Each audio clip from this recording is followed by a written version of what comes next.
everyone. Good evening. Today we'll be having a conversation with Franck de las Mercedes, who is the artist who is having a solo show with us right now. Every year the flowers bloom. Super excited to be talking with him. Hello everyone. Hello. Happy spring. Oh, Frank's in the room. So yeah, like I was saying, we'll be talking with Franck de las Mercedes. He has a solo show with us right now. Every year the flower blooms, which is an ode to spring, an ode to creativity, and an ode to the cyclical nature of reality and the seasons. And in that same effect, Frank's tendency to return year after year to flowers as a subject of his. So let's see if we can get him on the live with us.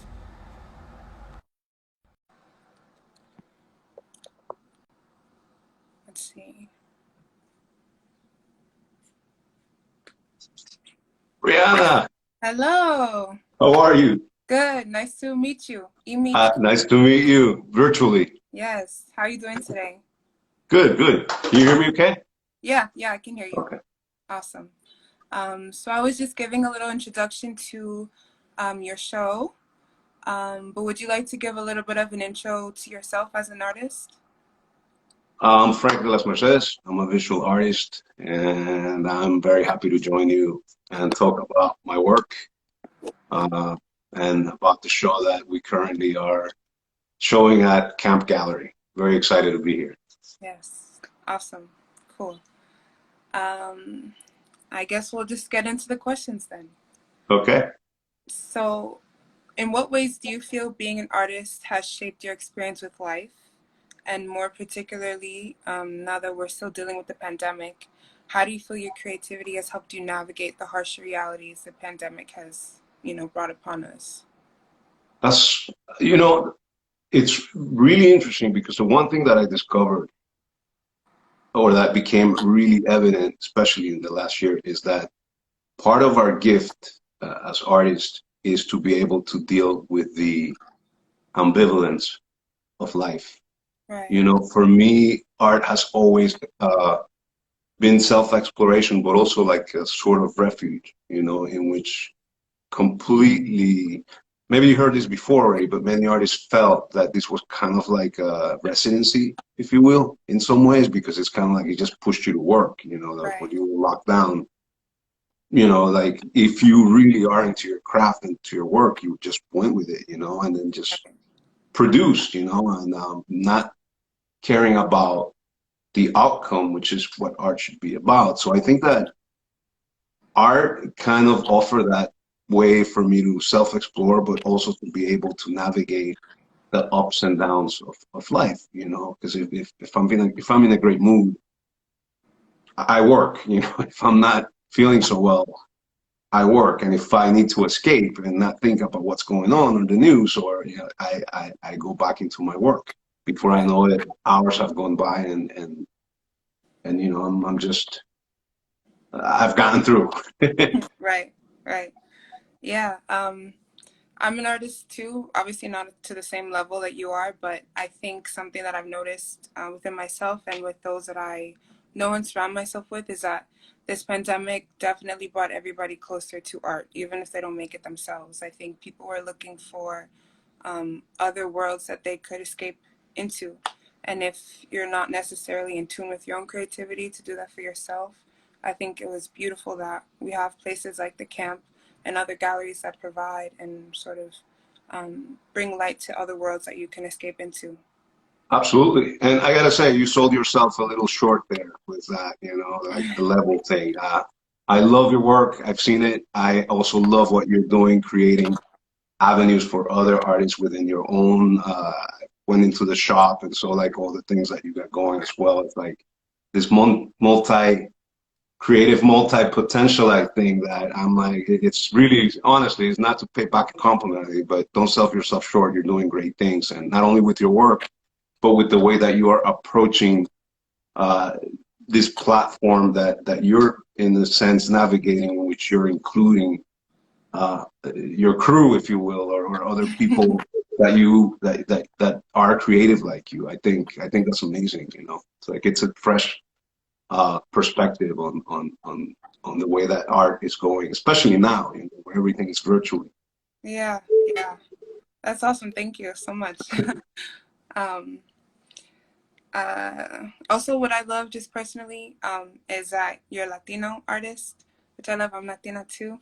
So can you just speak to us Woo. how your right, how your Nicaraguan heritage has influenced your style and how important it is for you to stay grounded in that? Right.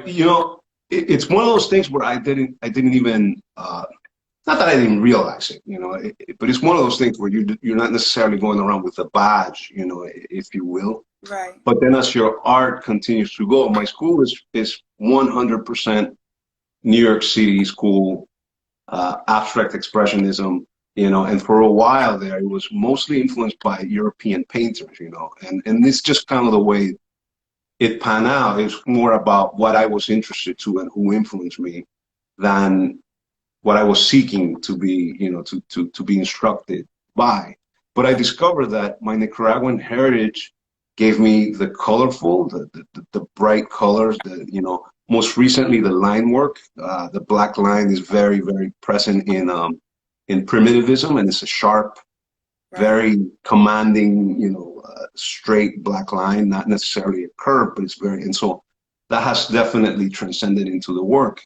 Most recently, my work always was very influenced by walls in New York City, as you see, the collage that happens with the time, with the elements, how that changes, whether it's art or it's just advertisement or paper or stone, that completely transforms with time, and that always interests me since I was a little kid. It always influenced me. So I think that that's where the abstract grasp my interest, But then right. most recently, I started realizing how I've been influenced also by the walls of Nicaragua, the crumbling walls, the walls made out of like gesso, like a gesso type material. Mm-hmm. And Mm-hmm. so all of those elements have come into play in my work, not so much the subject matter per se, though now it's happening as I'm Right, exploring my childhood there. right. I've been able to now understand and embrace where I come from and actually use it as a reference now, which I wasn't doing before. It was more of a wild thing where now I'm definitely, okay, I need to take this direction. I think that's beautiful. And what I love about your work specifically is that there's such a, um, I don't know, an awareness, but a humble awareness and a not so trying to be in your face about it of where you've come from and your culture and how it is a part of who you are, but it is not who you are. It just influences the way you portray your art and Absolutely. Yeah. your, And I appreciate you noticing that because it's a thing where I like my art is very based on research, what I'm learning, like it's just stuff that I'm learning. So even if I go into a delicate subject matter, it's never about I'm trying to be political or I'm trying to make a statement. It's more about like, I didn't know that, and I think that art should do that a little bit as well, not just tell you here, no, but question, don't you think that? Don't you see it this way? Do you right. think this is right? And so that's the way I approach my work.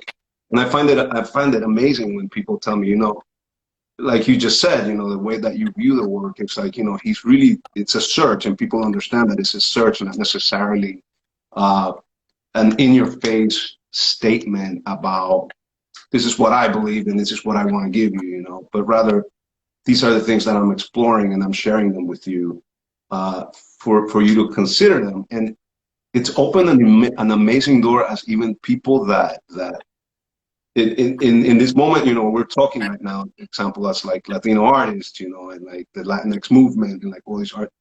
I never even stopped to think about the Nicaraguans that have been doing things here in New York City, even in the past, right? And so I started like again the research, and I discovered that one of the most celebrated Latino artists are artists in New York City in the 1980s. Um, was this Afro Latina from Nicaragua. It Nice. blew my mind. Her last name is Beers. Her first name is escaping me right now, but her last name was Beers, you know. And Okay. she was like a naive artist, completely outsider, a mom. You know, like there was all this powerful story behind her, you know. And it so happens that she visited New York in some kind of exchange, and as an artist, and she kind of blew up in the New York art scene for a little bit. Yeah. Not in terms of like the you know, like cachet of like the art scene, but like Right. people were celebrating her, you know, and like embracing her. And I was just blown away by that, you know, that is part of my heritage that I knew nothing about, you know. It's very Absolutely. enlightening. Yeah, and I think too, like even all of the stories that we don't know of, because there are so many that never really make it to, our consciousness. But all of their passion and their drive is still carried on in the way that we express ourselves, in the color and the lines, in being grounded in, sort of that colorful Latino-ness that you see. Absolutely. So that's beautiful. So speaking of your aesthetic, a lot of your pieces are layered heavily with color and marks and texts. So can you tell us about your process, maybe? Yeah. It's layering, layers, layers, layers. Break it, make it, break it, rip it. It's just, I'm not attached to a particular, you know, like, oh, that's beautiful, you know, and I love that thing in the corner, so I'm gonna do it all over the painting, you know. Mm, Sometimes it stays, sometimes it doesn't. I've been very influenced again by walls, New York City, right, graffiti, right. and by most recently petroglyphs and glyphs from all over the world. Nice. Lately, I've been focusing in Nicaragua, like the rock art, um, which, in a sense, it's writing. You know, in ancient times, the writer and the artist were one and the same. They were There was no, you know, this is the artist and this is the writer. It was one person. Right. Uh, as well as the shaman. You know, when you went to see rocks, when you saw rocks back in those days, what they meant is where the shaman was, where the place of healing was. So in a sense, it was like like infographics, if you will, back then, you know, where it was Right. kind of, okay, you know, go here, you know. And so I've become really interested in that. And it's been more palpable in my work where I incorporate this abstract text in my way of working, and then the layers and the colors, which create, I seek to create a language of my own through it, you know, and it's a very emotional language. Absolutely. Yeah, I was gonna ask if I don't know, you had any hopes for how your work would be viewed, let's say centuries in the future. Like, are you hoping people look at them as like hieroglyphs? That's a hard question, you know. Are you that aware when you're creating? Like, do you ever think about that? You know, totally humbly, I'm amazed at like the things that I've accomplished with my art at times. Like I don't even doesn't even, you know, sink in at times. And then like when people even talk about my work or they heard about my other projects that I've done, Mm-hmm. um, you know, I wake up each day, and the one thing, you know, I try to convince myself before the ego kicks in, you know, and before Yeah, like the any of the arrogance that artists can have like kicks in. I just remember, you know, I pretend I'm on an abandoned island, and nobody will ever see my work. mm, And that to me is very liberating because, you know, as I think it's Matisse who said, you know, an artist should never be a prisoner of style, fame, you know, or a prisoner of anything, because an artist shouldn't be a prisoner of anything. We're here to enlighten the absolutely. world. We're here to kind Great of, people. yeah, exactly. I believe very strongly that art is not about look at me. You know, art is about I was here. I Right. was here. You know, and speaking of rock art, you know, they didn't sign it. You know, here's Frank. You know, I lived or whatever. You know, that really is a very, very modern concept that it's great to get recognition. Why not? But that's not what it's about. You know, it's about what art is for you, about your search, and then that the gift that you're bringing into the world, which is enlightening and expanding consciousness. in the world, especially now where it's very, very uh, aggressive, even if virtually, you know what I mean? This platform here that the camp is offering, this conversation with you, it's getting some people away from all of that for a sec, Right. to get the gift of art, even if in a talk, So I think does that answer the question? I even Kind of, forgot. yeah. No, it does. It does. And I like that you bring that up because I think too, um, there are a lot of things that like an artist can choose to undertake. You can just make art that says, I was here, I want to leave my mark. Or you can do what I feel that you're doing. I was here and this is what I saw and this is what I have to say about it. And I think practicing that sort of balancing of ego and calming of arrogance is definitely necessary in when you're operating in that space, because I think a lot of people have a lot of things to say, and a lot of things are happening right now that are worthy of speaking about. Um, Absolutely. Absolutely. And then, everyone, even like, I don't know, in music, in any platform, in any genre, I mean, there's always someone behind the scenes that you never knew about. You could talk about a Nina Simone, for example, you know what I mean? Like Biggie, that documentary, and then there's that jazz musician that you never heard of right, that right, taught him phrasing. You know what I mean? Like that's amazing. That guy, it wasn't about how famous that guy was, but you have to stop and think, would there be a Biggie, or would his rapping been the same had not been for that guy? Do you know what I mean? So I'm very interested in this. Where like, everyone has an uncle who did something amazing that, you're like, I wish he would have published his poems, or I wish people would hear my aunt play the piano or my mom, or, like it's all over. So creativity, it's there, it's in the realm of our life. It's just a matter of being receptive to it. absolutely, absolutely. This is something that I definitely wanted to know. What Uh-oh. first brought you to want to take on flowers as a subject, and what makes you return to them after so many years? Yeah. The flowers, the truth of the matter was that it's like a really bad sleeping habit. It's never been diagnosed as insomnia or anything, but I have this total horrible pattern of sleeping, which have gotten better. And at times I just wouldn't sleep. And I would go, and like I didn't know what to do with myself in the middle of the night. And then one night, this was around 2012, I usually would just get up and do things, but I got up and I didn't know what to do with myself. And it was weird because it was like I really want to sleep. Like the one thing I wish I could do is sleep. Yeah. And I noticed my journal that I kept on my work table, and I had like clean brushes, and I noticed a blob of paint that had dried, and it has sort of like the shape of a flower.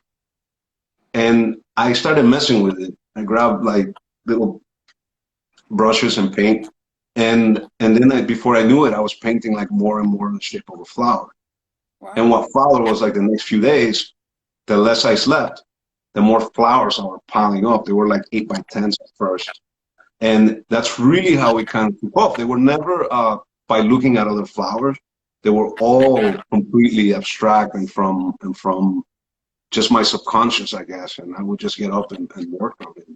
Before Wow. I knew it, I had over before the fire, I had over like 300 small works of of these flowers that I had painted. Wow. Um, and then I decided to actually get into the story of flowers. Like what's up with flowers? We know them as one thing, but what's the history behind it? Well, I discovered that once upon a time, many millions of years ago, before we were even around, there were no flowers. So you have to imagine a world where like all the colors that you saw were blue and green. Green and And brown. just like if you think about it, like in a weird way, we owe colors as we know them to mostly flowers. Wow. And I'm always observing them now because I'm like, wow, that tone, I wonder if I could ever recreate that. I wonder if I could compete with that, like there's no way sometimes. And so that's what keeps me coming back to them.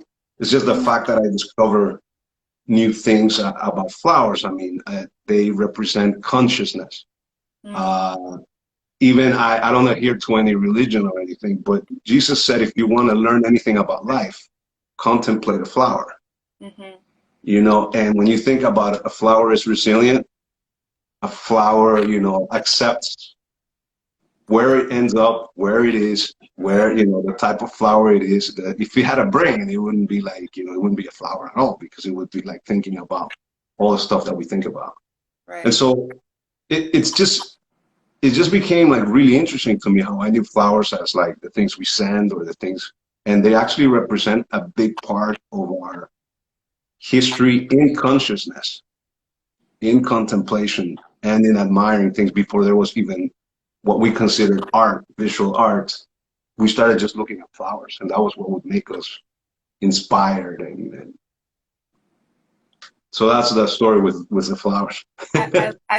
No, that's great. And to everyone who's watching, please check out his show, Every Year the Flowers Bloom. It's linked in our description.